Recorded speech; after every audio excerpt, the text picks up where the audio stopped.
नमस्कार। आध्यात्म संस्कृति परिवार में आपका हार्दिक अभिनंदन है।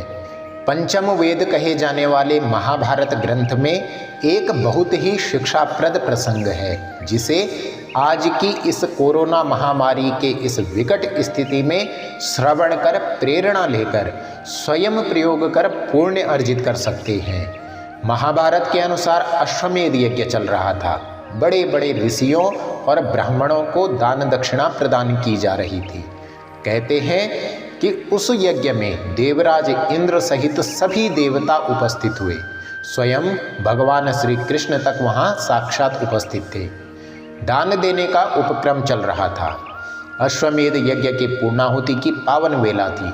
इतने में ही सबने देखा कि एक गिलहरी उस यज्ञ मंडप पर पहुंची और अपने शरीर को भूमि पर उलट पुलट करने लगी। यज्ञ मंडप में उपस्थित सभी लोग बड़े आश्चर्य से उस गिलहरी को देख रहे थे। और भी अधिक आश्चर्य तो इस बात का था कि उस गिलहरी का आधा शरीर सोने का था और आधा शरीर वैसा ही था जैसा कि आम गिलहरियों का होता ही है। महाराज युधिष्ठिर के लिए यह बात आश्चर्यचकित करने वाली थी।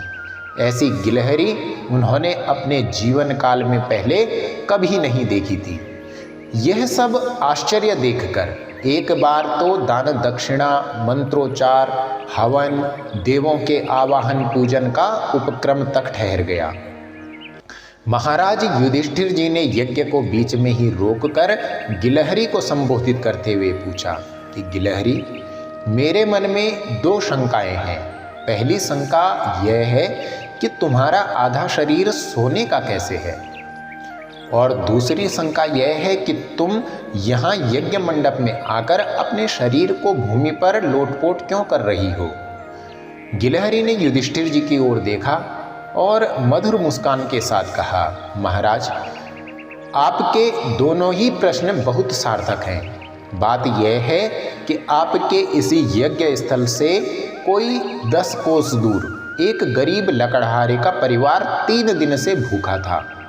उस लकड़हारे ने जैसे तैसे कर कुछ रोटियों की व्यवस्था की। रात की वेला हो चुकी थी। पूरा परिवार भूख से बेहाल था। लेकिन जैसे ही वे भोजन करने बैठे तो देखा कि उस घर के बाहर दरवाजे पर एक भूखा भिक्षुक खड़ा था और भोजन की याचना कर रहा था।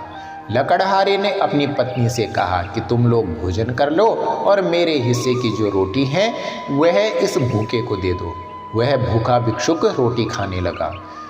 रोटी खाते खाते उसने कहा कि मैं अभी भी भूखा हूँ, मेरा पेट नहीं भरा। तब लकड़हारे की पत्नी ने कहा कि इसे मेरे हिस्से की भी रोटी दे दी जाए। लकड़हारे की पत्नी की रोटी भी उस भिक्षुक को दे दी गई, मगर फिर भी वह भूखा रहा। बच्चों ने भी अपनी अपनी रोटियां दे दी। लकड़हारे के परिवार ने अपने मन को समझाया कि हम 3 दिन से भूखे हैं और यदि एक दिन और भूखे रह लेंगे तो क्या फर्क पड़ेगा। हमारे द्वार पर आया कोई भी प्रार्थी भूखा नहीं लौटना चाहिए।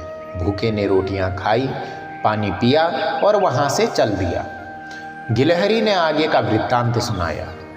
उस भूखे व्यक्ति के भोजन करने के उपरांत मैं उधर से गुजरी। जिस स्थान पर उस भिक्षुक ने भोजन किया था वहाँ रोटियों के कुछ कण बिखर गए थे। मैं उन कणों के ऊपर से जैसे ही गुजरी तो मुझे यह देखकर परम आश्चर्य हुआ कि जहाँ जहाँ मेरे शरीर पर वे कण लगे थे वह स्थान सोने का हो गया था। मेरा वह शरीर सोने का बन गया। मैं चौंक पड़ी। उस छोटे से लकड़हारे के अंश भर दान से, एक छोटे से शुभ कर्म से मेरे शरीर का आधा हिस्सा सोने का हो गया। मैंने यहाँ के अश्वमेध यज्ञ के बारे में सुना तो विचार किया कि वहाँ महान यज्ञ का आयोजन हो रहा है, महादान दिया जा रहा है। कब किया जा रहा है? शुभ से शुभ कर्म समायोजित हो रहे हैं। यदि मैं इस यज्ञ में शामिल हूँ तो मेरा शेष शरीर भी सोने का अवश्य हो जाएगा। लेकिन महाराज युधिष्ठिर जी, मैं एक बार नहीं 100 बार आपके इस दान से गिरे हुए कणों पर लोटपोट हो गई हूँ, लेकिन मेरा बाकी का शरीर सोने का न बन पाया। मैं यह सोच रही हूँ कि असली यज्ञ कौन सा है।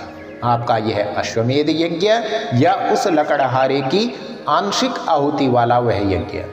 महाराज युधिष्ठिर जी, आपका यह यज्ञ केवल एक दंभाचार भर है। गिलहरी के ऐसे तर्कपूर्ण वृत्तांत को सुनकर भगवान श्री कृष्ण ने वरद हस्त मुद्रा में गिलहरी को बिना मांगे ही मनोवांछित वरदान सहित मधुर मुस्कान से उसे मुक्ति का वरदान भी दे दिया।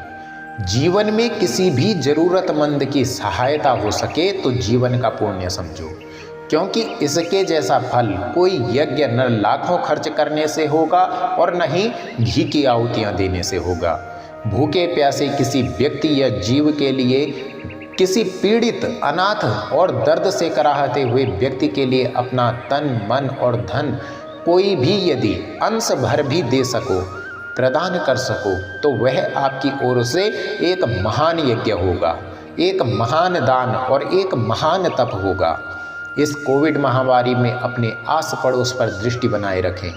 किसी भी जरूरतमंद व्यक्ति की आवश्यकताओं के अनुसार, अपनी शक्ति सामर्थ्य के अनुसार औषधि, भोजन आदि की समुचित व्यवस्था करना किसी अश्वमेध यज्ञ से अधिक पुण्य फलदायी सिद्ध होगा। आध्यात्म संस्कृति परिवार आपके मंगलमय जीवन हेतु कामना करता है। नमस्कार।